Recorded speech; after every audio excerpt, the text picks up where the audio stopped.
I'm very excited to be here. My name is Kåre.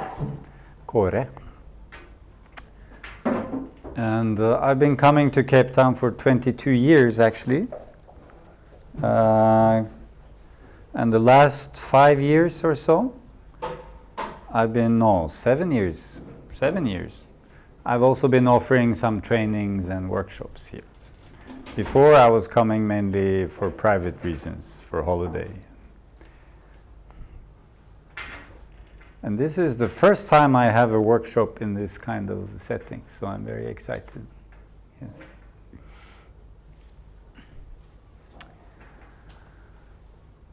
And the title is Finding Possibilities in Challenging Circumstances. How to find opportunities where there are problems. Is that an interesting topic? Yes. And one thing I've been working for 20 years teaching people about this kind of thing. And I've been teaching thousands of people from at least 20 countries. And one thing I can guarantee is everybody has problems. Young or old, rich or poor, everybody has problems. To have problems is to be human. To be human is to have problems. That's part of being human. Would you agree? You cannot go through life without having problems. It doesn't matter if you're born in a rich family or a poor family or a safe place or a not safe place. There are problems. Everybody has problems. Some problems are more difficult. Some problems are just in the head of people. Some problems are very real outside. I have no money, or I lost my job, or my partner left me, or my children are having difficulties. So the problem is real, but there is always opportunity. Always opportunity. Would you agree? That there's always some opportunity to be found if we are creative. So how to shift from just seeing the problem to start to see some opportunity?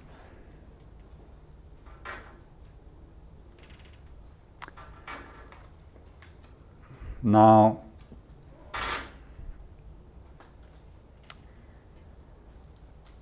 as I said, I've been teaching and working with people, I also I have workshops and trainings, and also people come to me one-on-one. We have conversation, coaching. So they come and we have a conversation for 1 hour, and then we meet maybe once a week for some months. So coaching is, I meet you. If you're my client, you come maybe every week, maybe on the telephone. We don't have to meet. Every week we talk for 1 hour, for 3 months. So I have many people like that. And what happens in these conversations is that in every conversation, the person leaves more optimistic than they came. See? Maybe they come pessimistic, and 1 hour later they leave optimistic. Nothing changed. The problem is the same. But I'm more optimistic, I feel. It's still difficult, but now I feel some hope. I feel there's some possibility. And also, there's some ideas how to deal with it. So how do we go from pessimism to optimism, or at least some kind of hope? What's the shift? How do we move from here to there in 1 hour or half an hour? Sometimes 5 minutes. What is it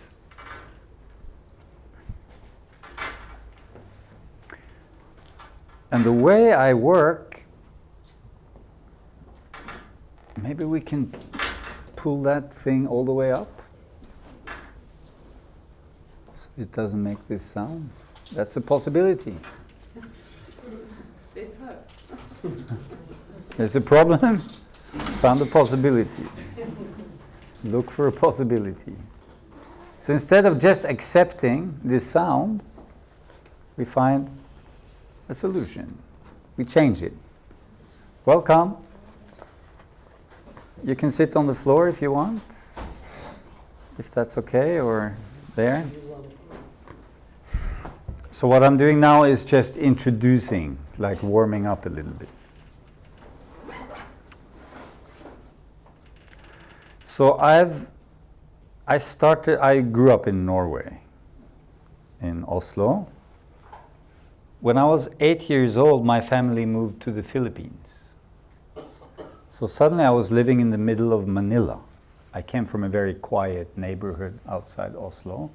And then suddenly I was living, 8 years old, in the middle of a huge Asian city.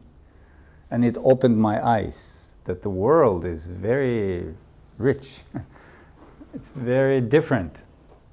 And something happened, I got curious about exploring how people live in different places. Now I'm 55, and I've traveled many, many places, and I worked in many countries. I've worked a lot in Asia, in Vietnam, in Pakistan, in Cambodia. I also worked a bit in Mozambique. I traveled in South America. I lived in the United States. And I've seen so many different ways people think and how people live. Everywhere, people are very different. Cultures are different, thinking is different, the way to relate is different. So that's one thing I learned. Wow, it's so rich how different we are, you know. The second thing I learned, we're so similar. We're so much the same. Everybody's the same. You're from Manila, or you're from the mountains in Pakistan, or you're from the Kalahari Desert, or you're from New York City. If we go a little bit under the surface of culture and society and so on, it's all the same. So much the same. People are people. And people everywhere want the same thing. Basically, deep down, everybody is looking for the same thing. So when I understood this, suddenly it was much easier to relate to human beings. Because on the surface, I scratch my head and I say, how can somebody choose that? You know? This guy is choosing to be a drug addict in Oslo, for instance. Why is he choosing that in Oslo? But now I understand what makes people choose what they choose.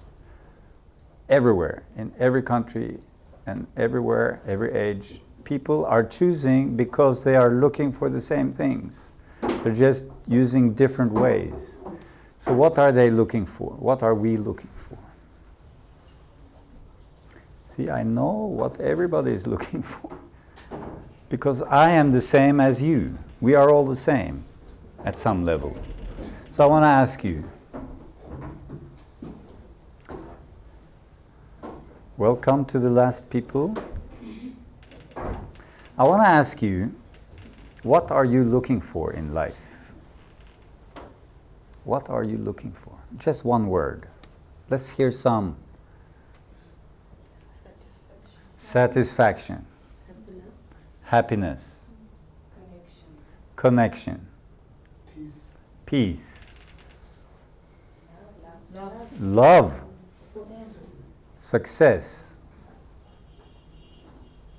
What else? What are you looking for in life? Freedom. Purpose. freedom, purpose, peace. If I have a group of Wall Street stockbrokers in a circle like this, each of them making more than $5 million a year, what do you think they will answer if I ask them, what are you looking for in life? What do you think they will answer? The same thing. They are looking for the same thing.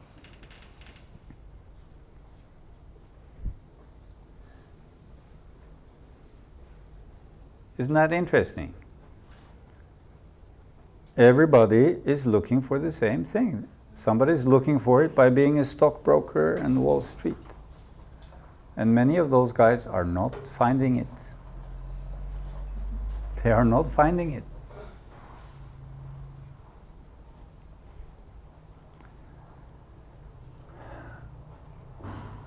Freedom, love, peace, satisfaction, purpose, meaning, connection, love, compassion. I'm looking for that. Every person I see is looking for that. The person using heroin on the street in Oslo is looking for that through heroin, because heroin gives him peace. He's looking for peace through heroin. Problem with this choice is it doesn't last. It lasts only as long as the heroin is in the body. And the moment the heroin is out of the body, what happens with the peace? It's very gone. No peace. So everybody's looking for the same thing, but some people are choosing a way to find it which is not working very well. Any comments? How is it when I share this? This is like one of the big discoveries I made in my life, that this is how it is. I know what people in general are looking for. But to know what you are looking for, what do I need to do? What do I need to do?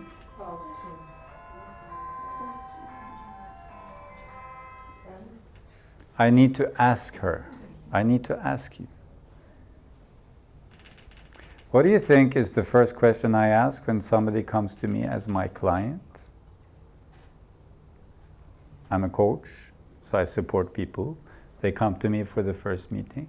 What do you think is the first thing I ask them? No? No? No? What are you looking for in life? This is the most important question to ask anybody. And it's the most important thing to know about yourself. What am I looking for? If you don't know what you're looking for, then you are like a sailboat without a rudder. You may have a sail, the sailboat is moving, but it has no direction. It's all over the place, right? Not knowing what I'm looking for, I'm like a sailboat without a rudder. So the first thing we need to know is, what am I looking for? Not the whole life, as you say, today, in this moment. For instance, I'm sitting here and I'm looking for something. If you look at me and you ask yourself, what is this guy? Never seen him before, he's sitting here talking to me. What is he looking for in sitting here talking to me? Looking to share. Yes. And why would I want to share? To improve human lives. Exactly. Exactly. I'm looking for contribution. I enjoy to contribute. Like paying it forward. Yes. There is a need inside each of us to contribute. When you successfully contribute to somebody, so you see a smile on their face. Imagine now, let's imagine. You have offered something to somebody. Anything, can be a small thing. You helped them with something. Or you told them something nice. Or you gave them a hug when they needed it, or something. So imagine you've offered something to somebody, and you see a smile in their face and a little sparkle in their eyes. Imagine you just did that, okay? How do you feel? Feel light. Feel light. What else? You feel good, right? But I want to have a more specific answer. Where do you feel good? Where in your body do you feel good? A sense of achievement, your heart feels light, your body feels light. Heart feels light, your body feels light, and your mind feels You feel like you've grown, like you've learned something. like expanded, Yeah. like you grew. So you feel light in the heart, in the body, in the mind, and you feel expanded. You feel like taking a walk and just looking at and admiring everything. Yes. It's amazing. Yes. Why is it like that? Because your need for contribution was met. It is a basic and important human need. Not every need is a selfish need. This is important, huh? It is a very deep need to contribute.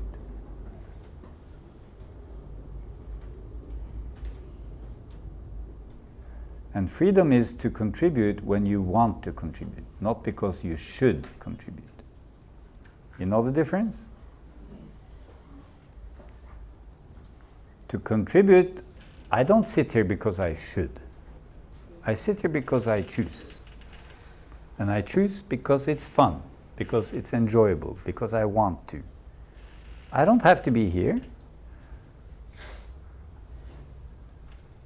It's not that I should be here. I'm here because many forces combined, like Lisa, like Mbui, where are you? There. Have been working for years in offering, contributing actually.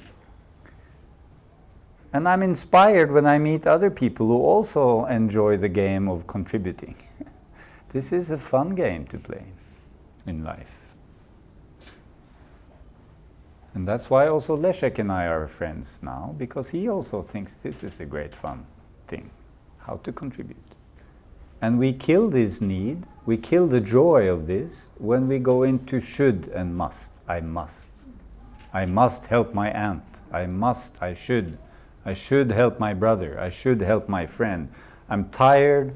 I need to sleep. I have some other important things to take care of, but I should help you. Of another reason, not for the need of contribution, because actually I don't have time or energy to contribute, but I do it anyway. Why? There must be another need that makes me go against my other needs, right? Why would I spend a day helping you when I feel I don't really want to? Why would I do that? Financial benefit. Yes, maybe he's paying me for it. Let's say he's not paying me for it, but I feel I should help him. Maybe you feel you will be judged, or you judge yourself. Yes. I'm afraid that I will be judged if I don't. Maybe. See? Now the motivation is fear. I'm acting from fear. So, if I'm acting from fear, when I act from fear, I lose touch with my own need. See? I'm just trying to avoid what is dangerous. When I focus on avoiding what is dangerous, I become less intelligent. So maybe I'm afraid of being judged, maybe by my friend, and then I'm afraid that he maybe will reject me and will not be my friend anymore, right? Maybe there's a fear like that. So there's a need maybe for belonging and a need for connection. So I do it because I have a need for connection.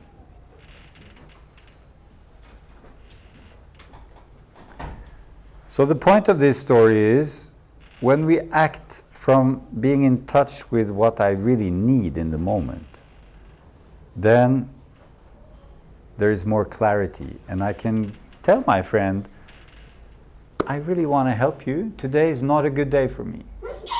I really want to help you. Can we find another day? Would you respect that? That's not urgent. Hmm? That's not urgent, yes. Yes. And then you'll say, sorry, it's very urgent. Say that to me. Sorry, it's very urgent. Okay, I understand. So it's really important and really urgent. I would like to help you find some other help. Is that okay? For now? Because this Saturday is not a good day for me. But I'll help you find some other help. Is that okay? See? So, can you... So yeah. So I can still help him without me being the one helping him. Right? His need is to be helped. But his need is not to be helped by me. I am not his need. See? You are not anybody's need. You may be somebody's preference, but you are not anybody's need. That's freedom. There is freedom and choice. I choose, and I communicate openly. This is what I need. I see what you need. Let's find a solution, a possibility, so that your needs are met and my needs are met. How is that? If we can live life like that, how would that be for you? I have to say it's liberating knowing that I'm not in anybody's need. Because when someone says they need something from me, Yeah. I get confused and I think they're saying they need me. Yes. But in fact, most of the time they're needing something else. Yes. So it's just liberating and it gives me actually space and freedom. Yes. Knowing that I'm not anybody's need. Yes. I'm just their preference. Or Yeah. maybe a strategy to get to their need. Yeah. So I say to you, I need love, and I'd love to experience it with you.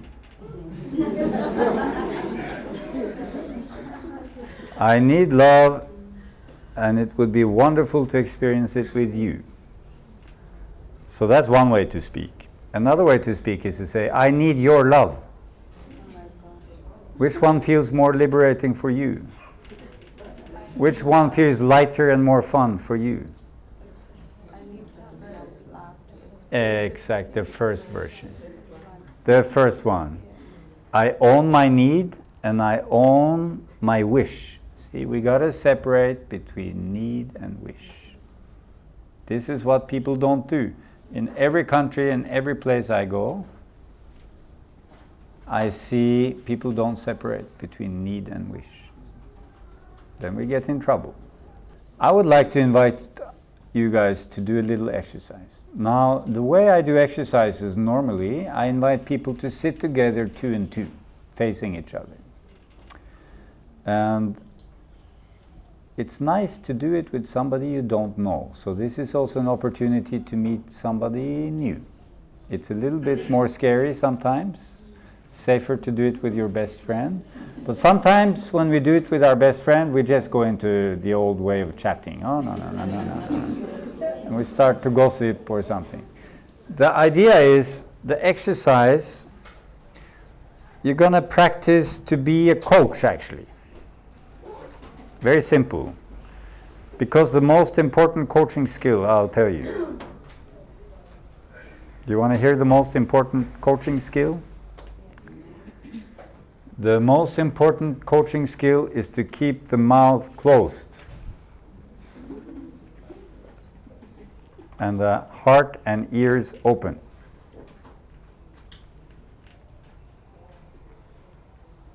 Another word for that is listening. To listen. To listen without entering too much the other person's story and without trying to help. See? I said, everybody loves to contribute. But the way we contribute often doesn't work because we love to give advice and comments. If we want to help somebody, it is very often much more effective just to listen. Just to listen. Because people have the answer inside of themselves. And if we listen to them, they find it. That's why I say the most important skill is to keep this opening closed. And listen just like an open space. I just hear you. And we're going to use a little technique where the person listening, you do nothing but ask the question, but you ask it several times. Okay? So this is called, it's a technique, it's called inquiry. Inquiry technique. We're inquiring into a specific question. So, can I have a volunteer? I can demonstrate for 1 minute. You can sit where you sit. Yes, so you can sit there. What's your name? Sia. So we're going to sit, like in the exercise, we sit facing each other. And then I'm going to ask you the question. Okay? And then you answer without thinking. All right. Answer spontaneously. What are you looking for in life? Self-discovery. Self-discovery. I repeat it. And then I wait in silence for maybe 5 seconds. And I feel the word, and you feel the word. Yeah? The silence is important. In the silence, we can feel the impact of our own words. And then I repeat the question. So it's not a normal conversation, as you can see. In a normal conversation, you just sit repeating the same question to people. They will hit you over the head. But this is not a normal conversation. This is a technique for self-discovery. Okay? What are you looking for in life? To find myself. To find yourself. So I'm repeating what she said, but I wait a little moment before I repeat it. Why do I wait a moment? What's Allow the thoughts to sink in. What's the effect for you when I wait a little moment before I repeat it? It makes me think more about what I just said. Yes. We can try, if I had done it like this. What are you looking for in life? Self-discovery. Self-discovery. See, that's too fast. Yeah. It feels like I'm not taking it in. So in the silence, I'm taking it in, and I say self-discovery. This is empathy. Because when I'm repeating, I'm just not mechanically self-discovery. I'm not a parrot. What are you looking for? Peace, peace, peace, self-discovery, joy. No, it's like she's sharing what's most important in her entire life.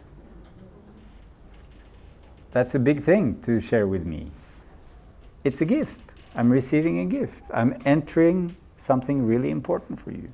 So when I repeat it, it is with a kind of respect and a celebration that you're sharing it. And I'm feeling it. So there's a connection happening here. If I let it, there's an intimacy, which is very beautiful. But sometimes we protect against this. But there's no reason to protect against it. What are you looking for in life? To know myself better, my strengths. To know yourself better, to know your strengths. What are you looking for in life? To make a change, to be better. To make a change and to be better. What are you looking for in life? To start a foundation to help young girls in the township. To start a foundation to help young girls in the townships. And we go on and on a little bit, see? Because new answers are coming, right? So let's stop there. How was it to do this with me? And in front of everybody?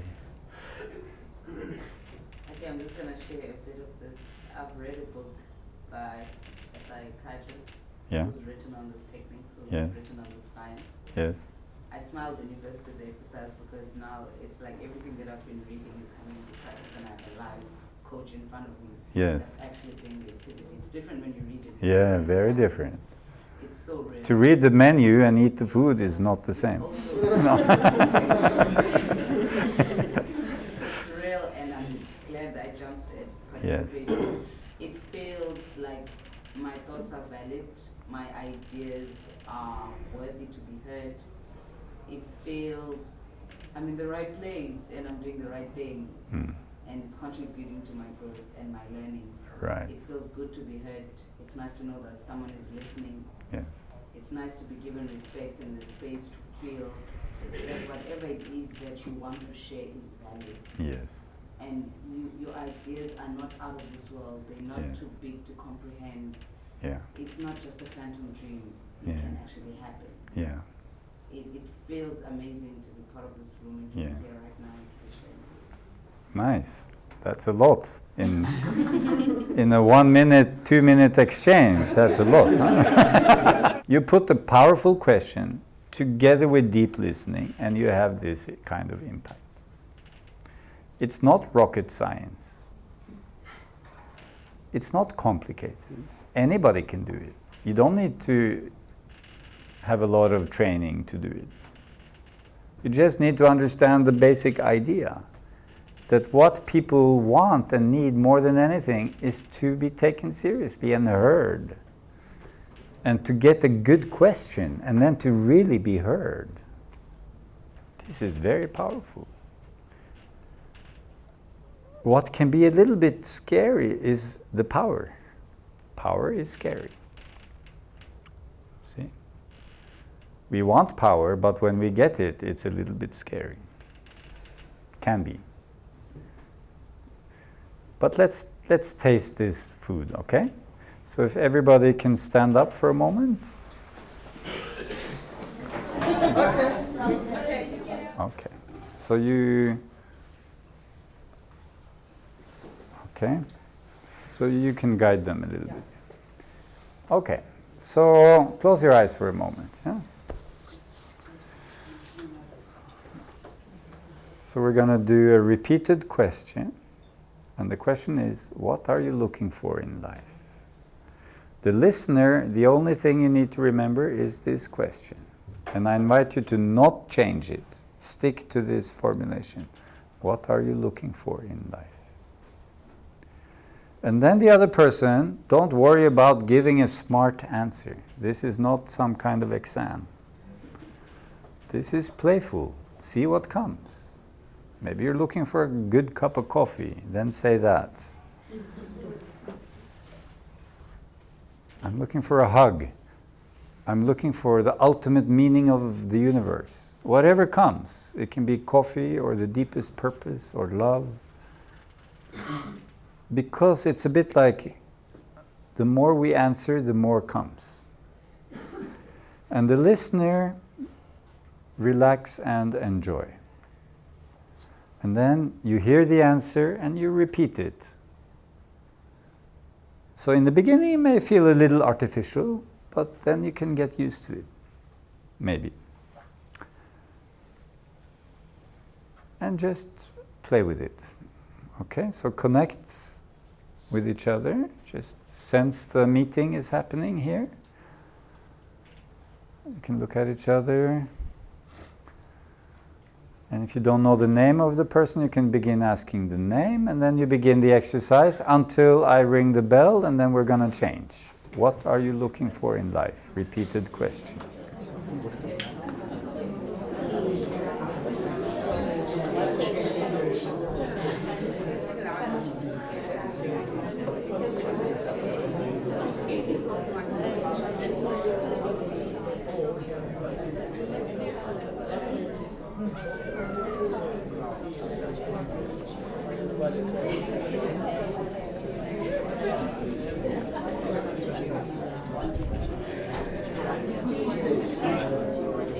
Close your eyes for a moment. So to take time to notice what I feel. Sense the body, What's the impact of this? And then I'd like the person who was listening to speak about how it was to do this exercise. Both listening and speaking. And the other person, again, you listen in silence. So one person is speaking for 1 minute or so. I'll tell you when to change. How was it to speak and listen in this exercise? How was it for you? So we practiced listening without commenting. Okay, so the person who was listening the last time, share a little bit how it was to do this whole exercise. Okay, I'll tell you when to change. So there is a general misunderstanding out there, out in the world, that to be a good coach, a good helper of people, you need to give great advice. But I say, to be a great coach, you need to be a great listener. And anybody can learn that. It is not so much a skill as a decision. I decide to listen. I decide to just receive this human being, and there's a certain element of trust I need. I need to trust that people can take care of themselves. People can find their own answers. Life has a way to deliver what's necessary without me figuring it out. So actually, it is not difficult to be a great helper if you know these things. Because if you really listen, you're really there, and you're trusting, and you're asking some good questions. So a skill we can develop is to learn some really good questions. So now we learned one. What are you looking for in life? That's a really good question. There are many good questions. The main important thing is to ask important questions and then just listen. And validate, as you said. It felt valid. What you're saying is valid. Because often in childhood we were invalidated. We said, oh, I feel angry. And then somebody said, you shouldn't feel angry. Now what are you going to do? You feel angry, and your parent says, you shouldn't be angry. Now what are you going to do with your anger? Where's it going to go? Is it going to go away because your parents say you shouldn't be angry? Probably it's going to be more angry. Number one, I'm angry. Number two, I'm not even allowed to be angry, but I am angry. So the intelligent thing to do with your children when they say, I'm angry, is much simpler than people are aware of. The smart thing to do when a child says, I'm angry, is to say, you're angry. That's it. Try it. With your partner, your woman, your man says, I'm frustrated. And then you say, you're frustrated.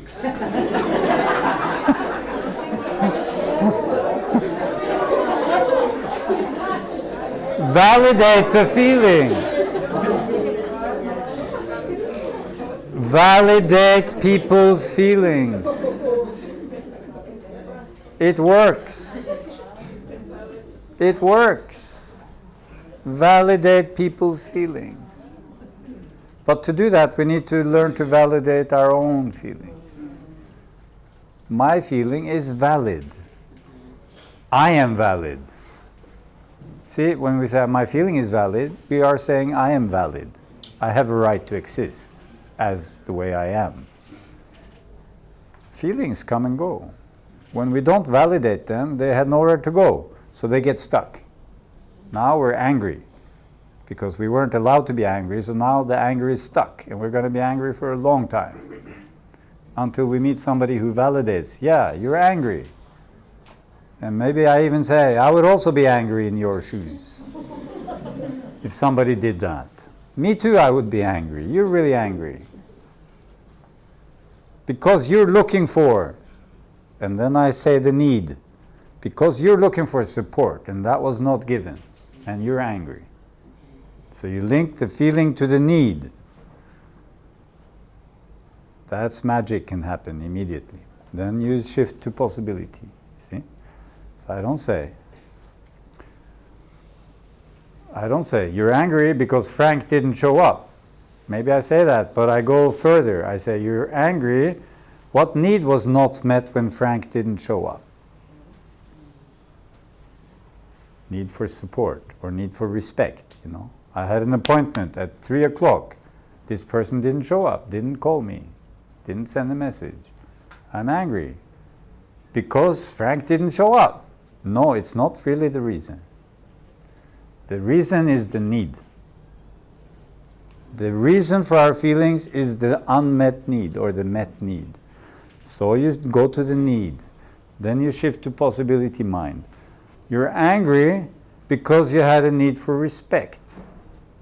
And that need was not met when this person didn't show up without sending a message. I would be angry too. Now, did we fix the problem? No, but we validated the feeling, and deeper than the feeling is the need. And you validate people's deeper needs, and they it's like a breath of fresh air. So you're learning the idea of this workshop, to learn to connect with yourself in such a way that you start to see possibilities, but also to find a way to support others. And you don't need a coach hat, you just need to be a friend. You ask a question and you listen. You don't say, shall I coach you? No, you're just there. So what's important for you? And then you listen. You know, you can try this afternoon. People won't notice you're doing anything different, but they will feel, wow, that was nice. You know, 5 minutes. Just people feel good when they're listened to. It's like something different suddenly happened. So it can be a secret practice, you know, secretly supporting people, just by suddenly listening a little bit more, even 2 minutes, 3 minutes. So, another principle, how to go from problem, I call it problem mind and possibility mind. We have 2 minds. One mind gets focused on the problem and can't see solutions. Then we want to shift into possibility mind. So how do we shift from problem mind to possibility mind? One way I always use when people have a problem is before we try to solve the problem, we try to look at what is working. Because we want to focus on what is not working and we forget what is working. But if we first focus on what is working, then we feel a little bit bigger and stronger. And then when we look at what is not working, suddenly we are more creative. It's like, oh, it's not working, I'm shrinking. I'm feeling more and more powerless. And so instead of saying, what can you do? Because in this state, you can't think of anything to do. I don't know what to do. So then you focus on something you've done that works. Yeah? So one way to do that is to ask somebody,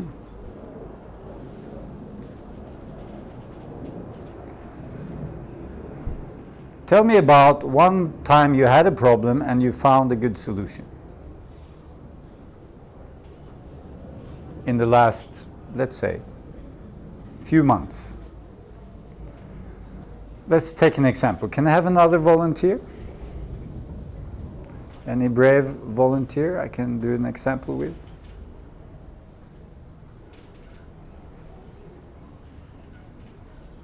Here's a volunteer. Okay, can you sit on a chair so people can see you? So I'm going to ask you.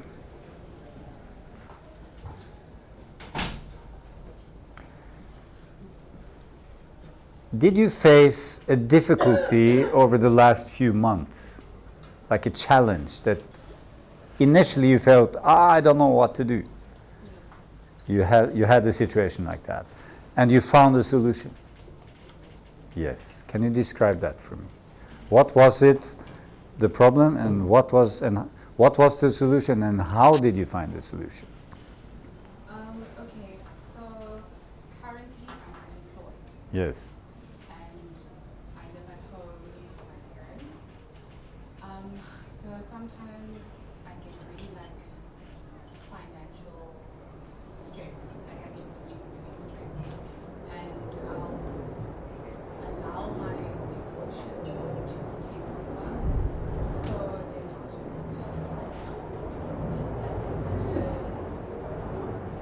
get like in a really dark space where I don't want to even get out of bed. So I've just So now, before you continue, I'm gonna summarize the problem that you faced. This is a coaching skill again. You summarize people's problem. So sometimes the problem you get into is that you feel financial stress, and then you get overwhelmed with your own emotions. You get caught with your own emotions, and then you make not wise decisions. Okay, and then what was the solution you found? solution is that I found was to just stop allowing my emotions to take over, because it's not something that's it's been like I've been allowing them to take over for quite some time now. So I feel like it's time for me to stop allowing them to take over. How did you do that? I do a lot of reading. Reading helps me to meditate. Yeah. I believe in God, so I pray as well. So you took readings and you prayed. Yes, and I've allowed faith to take over. And you invited and allowed faith to take over. So that was 3 things you did. Yeah. And then what happened? And then it's the exercises that I've been doing are very helpful. They've helped my character. I no longer allow my emotions to take over my situation.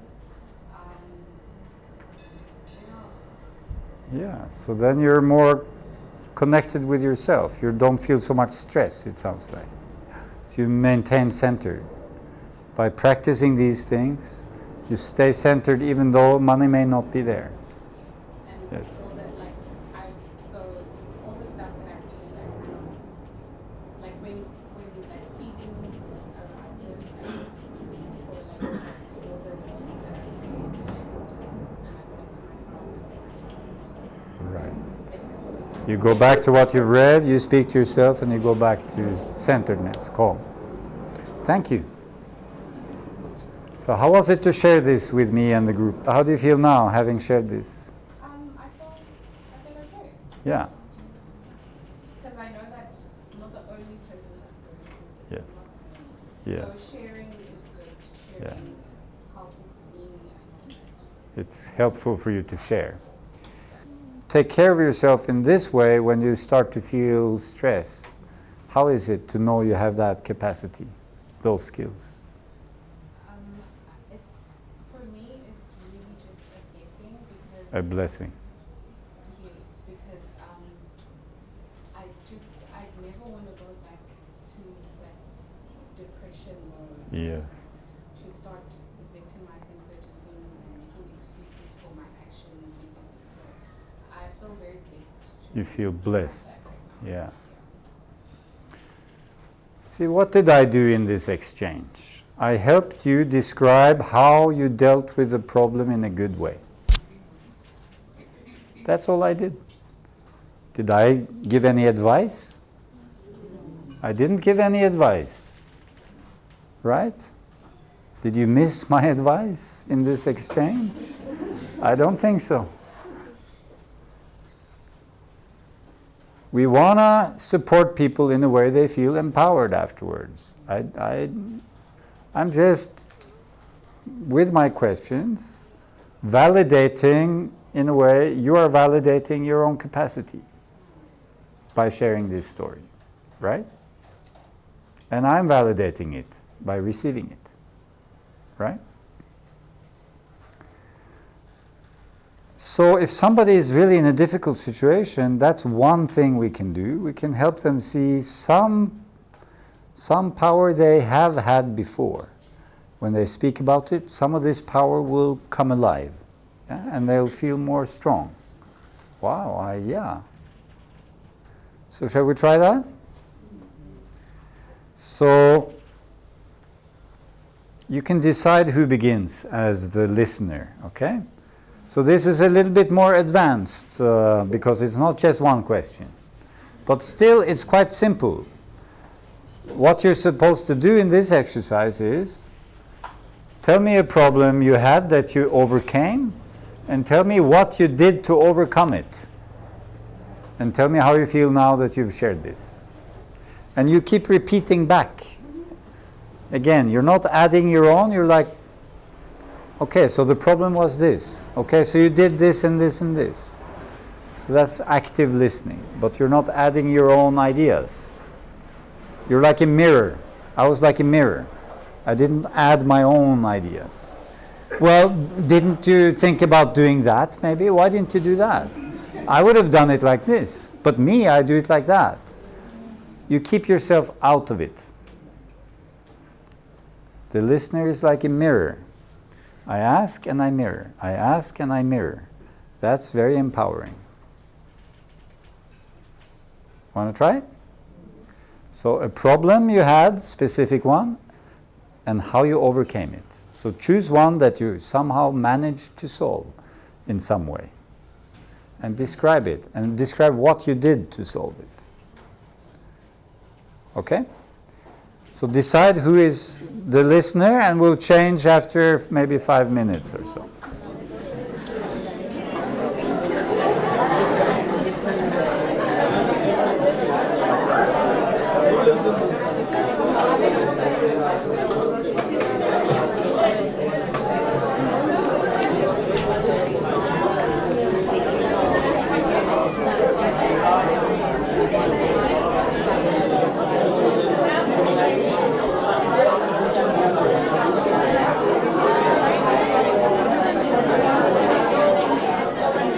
So I'll give you a little bit more time. If you already had enough time, then the listener, you can summarize more. Like, okay, this was the problem, this was what you do, and how do you feel now? So you summarize it. And for those who have more time, try to be specific. What exactly did you do, and how did it work? Yeah? Specific actions you took that worked to deal with this situation. Yeah? So get a little bit more time.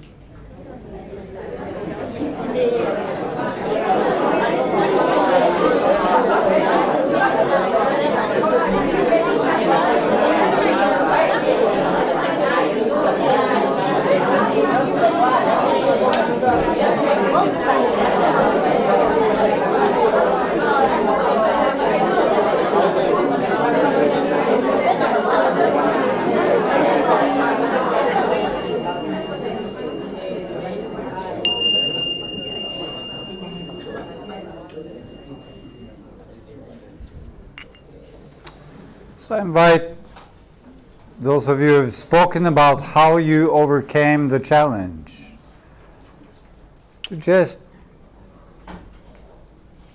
focus your intention on how you dealt with it, what you did.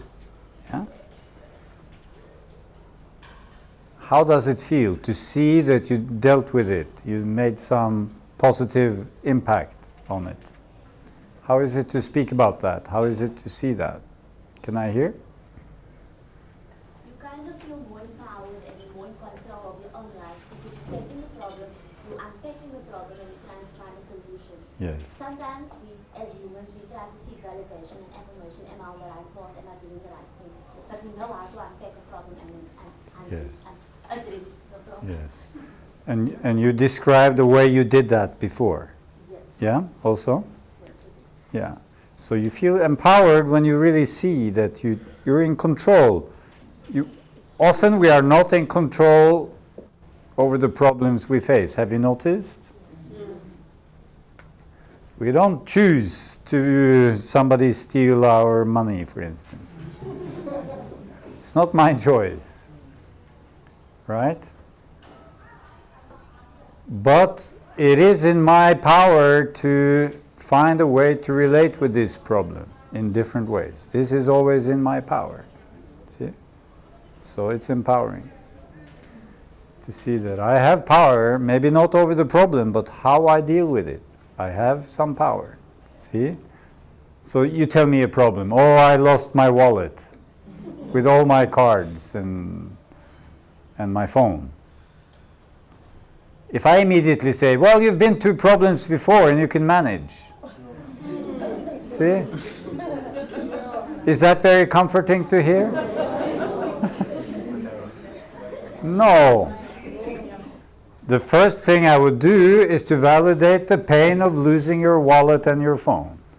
Oh, you feel sad and upset and frustrated and angry that you've lost your money and your wallet, phone. All right, so we validate the feelings. And then I maybe ask, so how have you dealt with this kind of situation before? That comes later.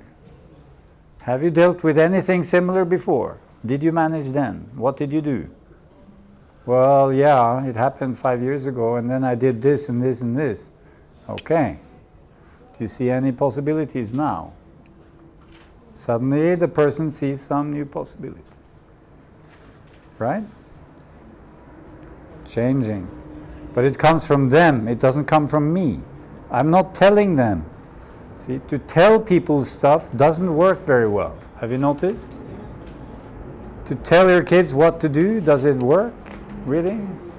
Or your partner, or your friend? It doesn't really work. That's the problem with it. Intention is good, but if it doesn't work, maybe try something different.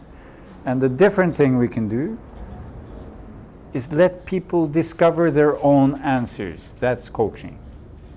The people discover their own answers. This is one tool.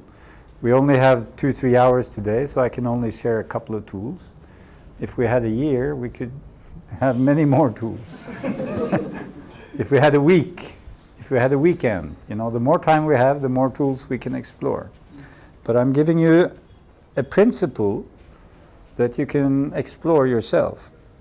So when you know the basic principle, you can actually just pick up a good coaching book and you can find some questions to play with. Because the questions you can find easily. If you understand the principle of listening and asking, then you have the main tool. And you just play with different questions. You can check on the internet. You just Google good coaching questions. And you play with it. You can teach yourself coaching. If you understand that it's all about asking good questions and listening and helping people find their own answers, if you have understood that, the rest you can actually learn yourself by practice, by Google. But listening, you can't learn from a book. You gotta really feel what it is. So are you ready to change over? So ask your partner to describe a problem they overcame. And keep it short. The problem, keep it short. Not a long story. And then the specific steps you made that helped you deal with it. That's the exercise now, okay? So when your partner goes into a long story, which people tend to do a lot, then you can interrupt with a question. The best way to interrupt people is with a question. Okay, so what was the main thing of the problem? You interrupt with a question to keep people more focused. Okay? So try it.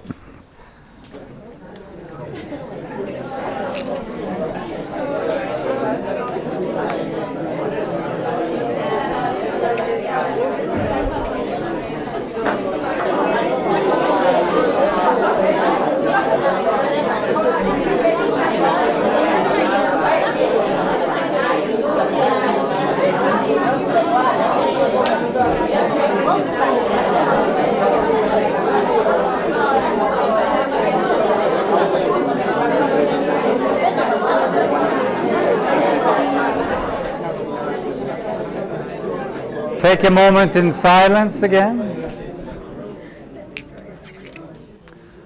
Notice how your body feels. How's the energy in your body now?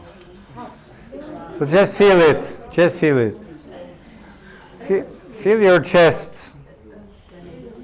So just take it in silence. Yeah? Just in silence. Sense your body. Yeah? Sense the energy in your body. Sensations.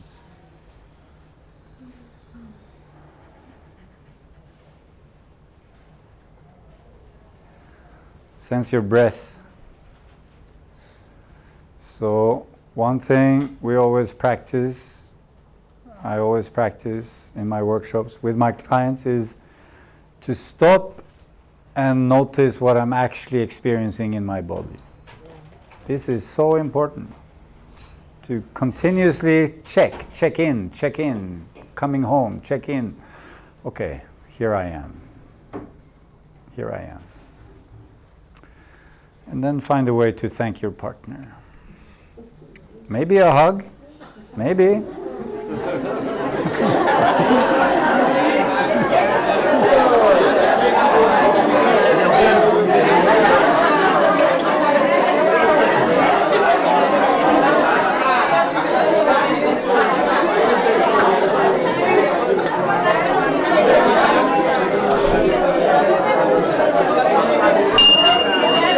And then let's stand up. Did I step on you? Did I step on this? Are you okay? It's very relaxing for the nervous system. And let's make a big circle again.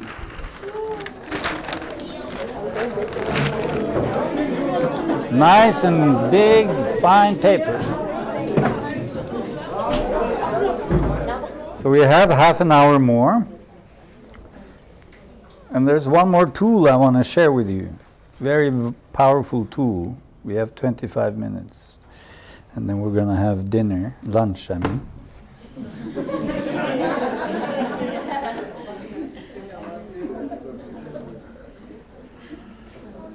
So how are you doing so far? Are you enjoying it? Yes. I'm enjoying it too. Thank you for coming.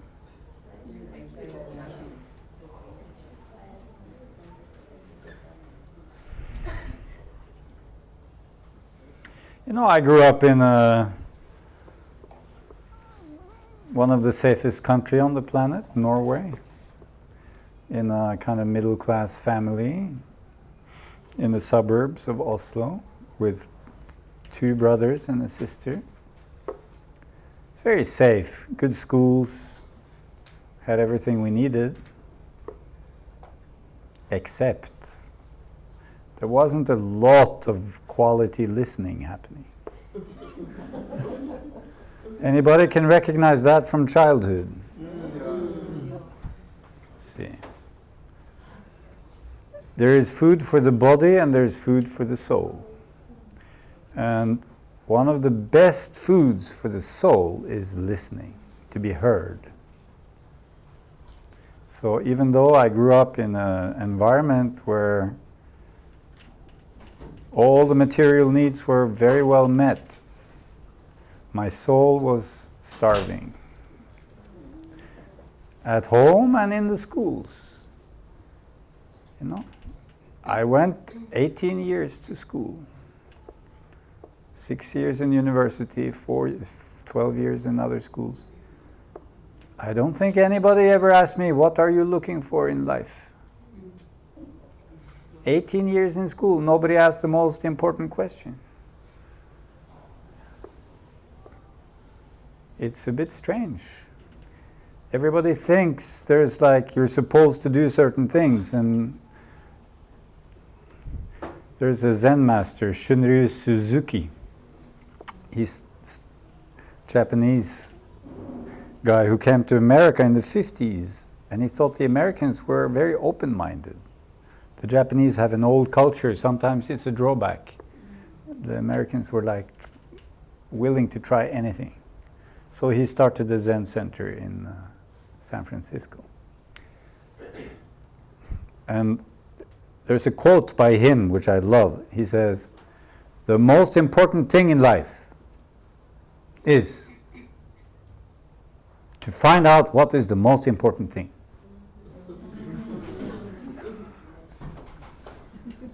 Now, who can find that out for you? Who can answer that question? Nobody but you, right? I cannot give you the answer, but I can give you the question. I can validate the importance of this question. So, because my soul was starving for quality listening, I didn't know it at the time. I understood later. What was it my soul was starving for? Because I was suffering quite a lot. Although I had everything I needed in the external, still emotionally I was suffering quite a lot. Also in my 20s. Because suffering, the soul can suffer no matter the material condition. And the soul can be happy no matter the material condition, actually, also. It's possible. Because really there is something inside which transcends the external situation. So I became passionate about the art of listening and the power of listening. And we see it here, right? Just how much energy. You were like, the whole room was like boiling of positive energy when you were listening to each other. So I want to share, it's a little bit short time, but I feel this is such a powerful tool. When we have a problem and we want to shift from problem mind to possibility mind. So when we have a problem, what is it we want? Right. And when do we want it? So we want it yesterday. Problem, and then the thinking mind starts to operate. What can I do? What can I do? Oh, it's hopeless. I don't know what to do. Thinking. What can I do? Right? So we're trying to jump from here to here. But the thinking mind is not so intelligent, actually. The heart is much more intelligent. Can I have a red color, please? Thank you. So the thing to do is to go to the heart. Not look for the solution. So we do a detour.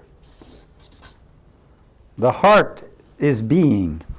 There's like a wisdom center in all of us, and we go there. And how do we go there? Is that interesting? It's actually not so difficult. And the tool I want to share with you is, instead of looking for the solution, do this extra trip by asking this question. What need is not getting met in this problem? This question will take you to the heart. Can I have a green color also?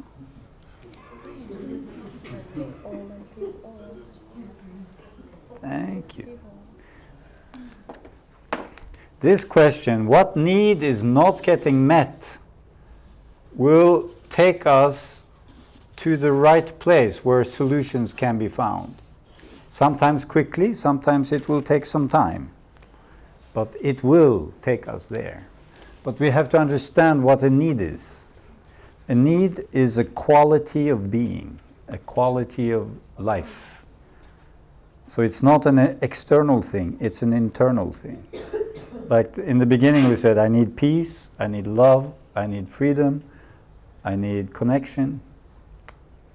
Those are the needs. So the needs are qualities. Doesn't matter if you're a Buddhist, a Christian, a Muslim, an atheist, it's the same words. It's universal. So, how does it work in practice? Can I have a volunteer again that I can demonstrate with? Okay. What's your name again? Mandy. Mandy. So we met before, so you know a little bit about this process, yeah? Okay. So can you tell me one problem that you haven't quite solved, that you have?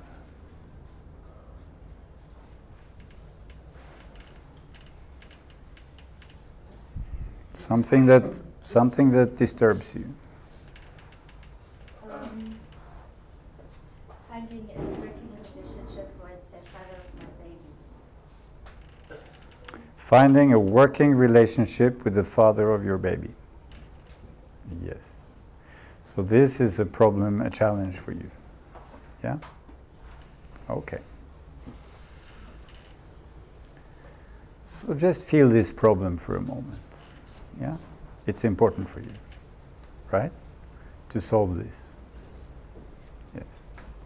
And probably it's quite disturbing for you if it's not happening. Yes.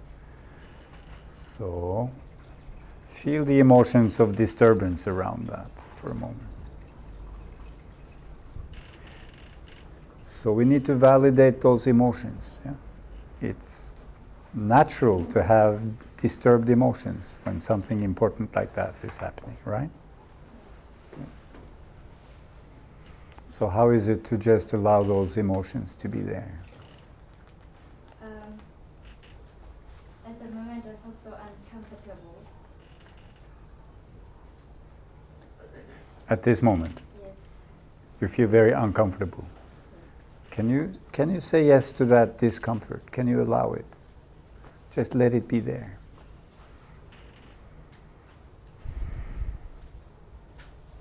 Like embrace it.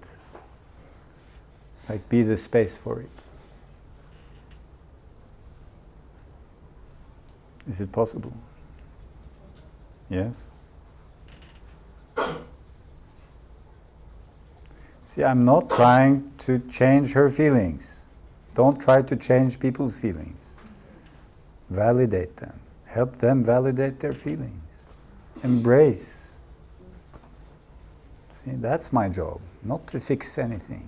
Nothing needs to be fixed. It's natural to have disturbed emotions. This is an important thing for you, right?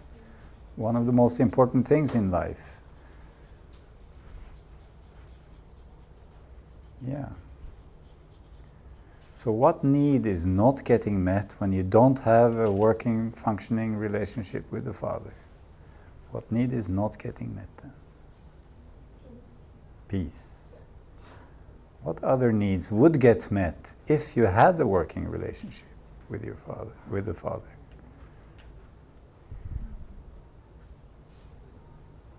Freedom. Freedom. What else?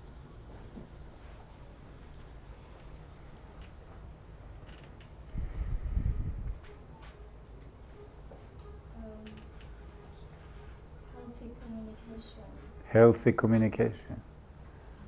So like open, healthy communication. Freedom. Peace.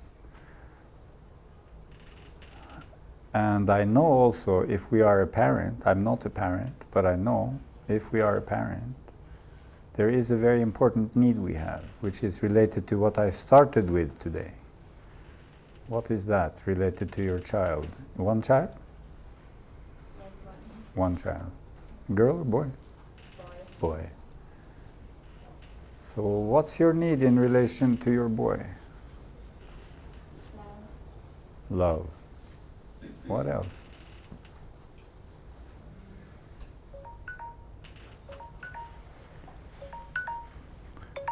That's my timer. What is important for you for your boy?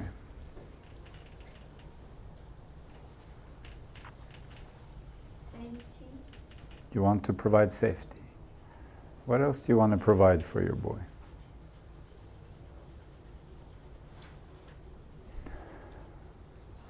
Sorry.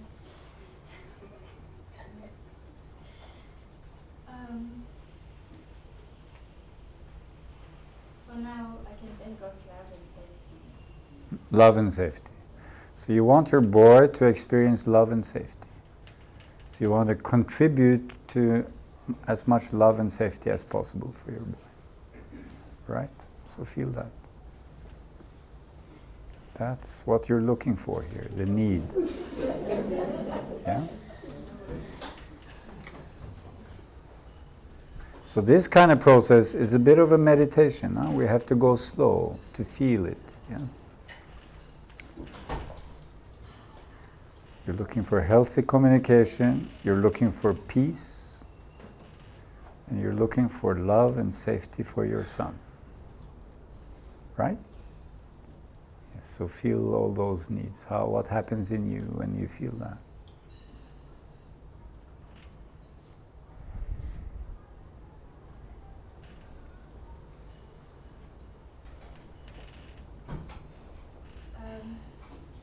At the moment, I feel anxious. There's an anxiousness. Is that about being exposed in front of everybody? No? Is it about the situation? It's about the situation. Yes. So there's an anxiousness of not being able to. So if we can try to keep a little bit. This is like a deeper process here. Yeah? So there's an anxiousness. So there's a worry. There's a worry you won't be able to create this. Or what's the anxiousness?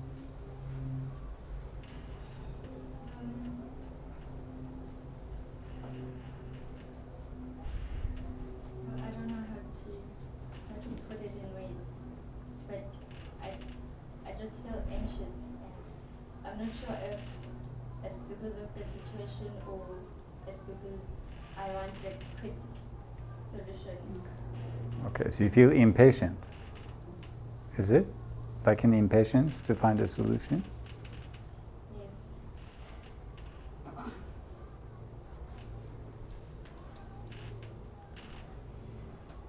You want a solution now, immediately.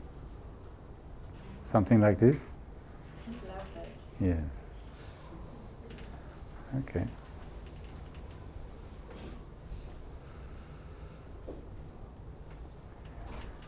So I'm guessing a little bit.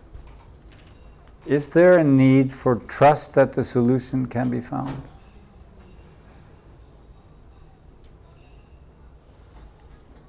A need for trust that this can work out?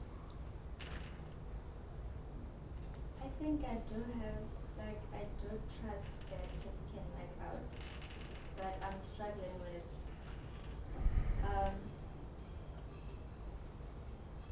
how do I reach to the other side? Like how do I reach to the Father? Yes. So that we can find a Okay. solution. Okay, so I hear another need here, you see. You have a need to find a way to reach the Father. Right? So you long to find the way to reach the Father. That's the need. Right? So how is it when I recognize that need, when you recognize that need?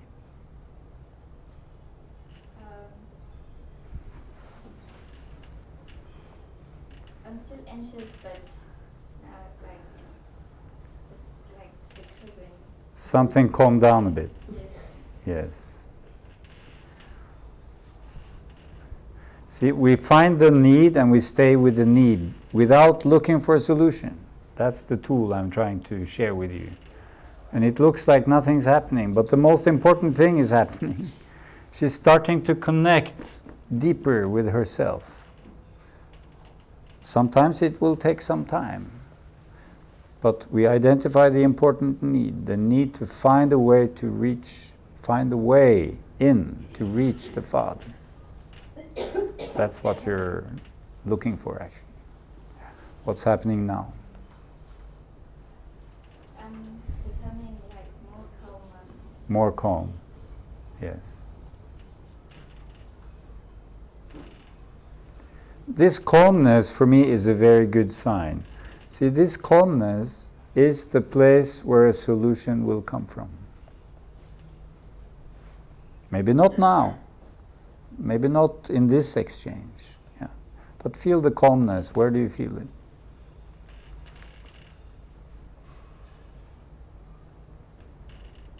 physically? It's like I can feel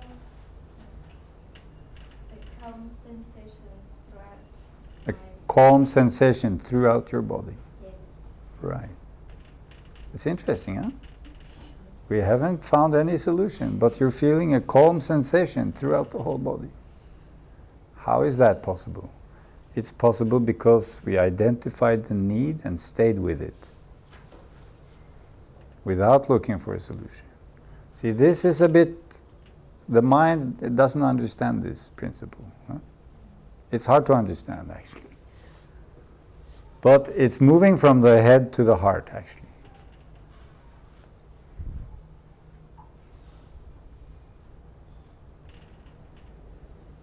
So how's your sense of trust in the situation, or hope, or optimism? Is there a bit more of that now?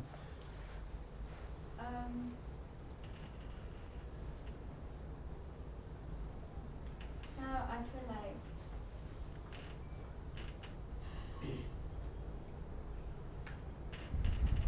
there's nothing that I can do alone.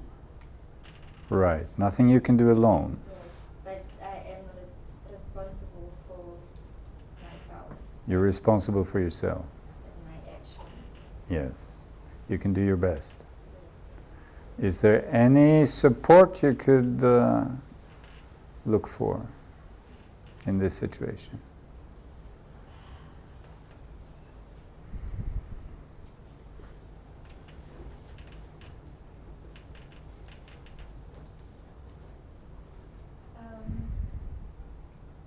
To find a way. To help you find a way. I think I can find support from his family. From his family. Yes, to reach to him. Okay. But I'm also like worried if how that's going to work out. Yes. I'm also wondering if there's any support you can find to help you get some new ideas about this. So support for you. Is there anybody that could continue this kind of process that we're doing? There's a lot. Yeah? Yeah. So we're not going to continue because we're running out of time. But I want to ask you, how do you feel now after this exchange?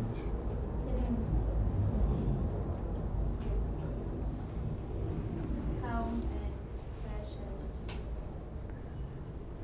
and happy. Calm and fresh and happy.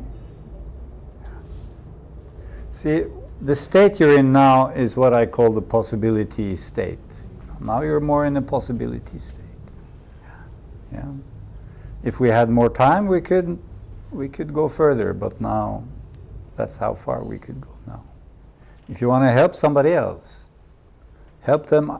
When they talk about a problem, you ask them, so what is the need here? What is the need?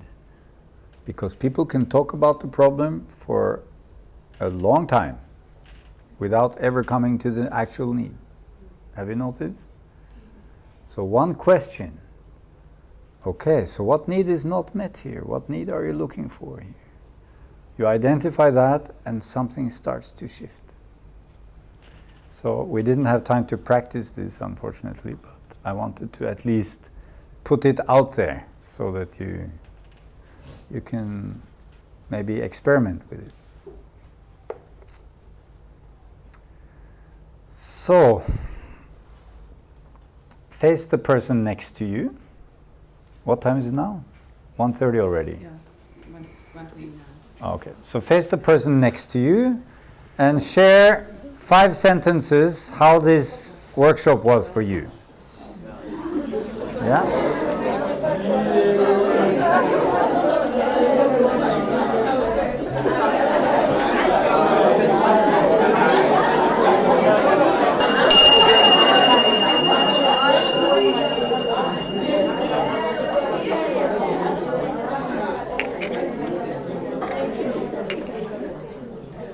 Okay. Can I hear just one word or one sentence from some of you? How was this whole experience from some of you? Liberating. Liberating. Comforting. Reassuring. Reassuring, comforting, empowering, Yeah, it's a reaffirmation. reaffirmation, Yeah, it was so real. real, Yeah. Holistic connection. realistic connection, holistic connection. You're not just being polite now, huh?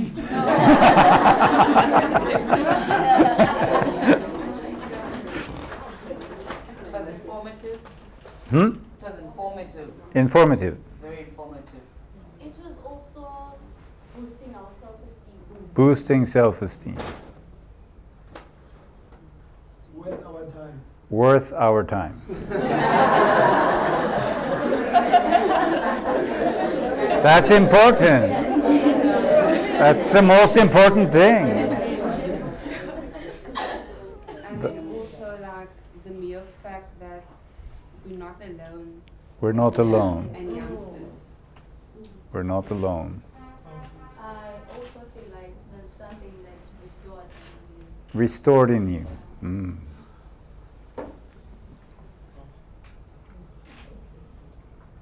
I felt a change. You felt a myself. change inside yourself. Nice. It was like an awakening. Like an awakening of self. That's a lot of yummies. You like the food.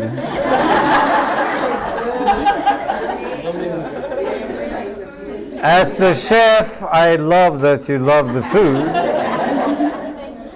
variety of spices. Nice Yeah. blend. Good spice mix. Yes. So before we end, there's a couple of announcements from Lisa, at least, and I'd like to have a group photograph. Can we do that? Yes. So Lisa,